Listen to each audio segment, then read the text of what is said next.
اور یہ کہنے والوں کہ درود صرف درود ابراہیمی ہے، باقی سارے گھڑنتو درود ہیں، یہ کہنے والوں ذرا اٹھاؤ ابن حدیث کی کتاب۔ حضرت عبداللہ بن مسعود نے درود پڑھا، اللہم اجعل صلواتک و رحمتک و برکاتک علی سید المرسلین و امام المتقین و خاتم النبیین محمد عبدک و رسولک امام الخیر و قائد الخیر و رسول الرحمہ اللہم ابعثہ مقاما محمودا یغبط به الاولون والآخرون اللہم صلی علی محمد وعلی آل محمد کما صلیت علی ابراہیم وعلی آل ابراہیم انک حمید مجید۔ اب بتائیں کیا یہ بات کہنا جائز ہے کہ درود صرف درود ابراہیمی ہے، اس کے علاوہ کوئی اور درود نہیں ہے؟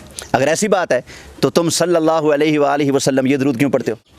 یا تو دکھاؤ نبی پاک نے یہ تعلیم کیا ہو، دوسرا پھر یہ بھی بتاؤ نا، تھانوی صاحب جو کہہ رہے ہیں میرا دل کرتا ہے درود شریف پڑھوں، کون سا؟ الصلاۃ والسلام علیکہ یا رسول اللہ، وہ کیا ہے؟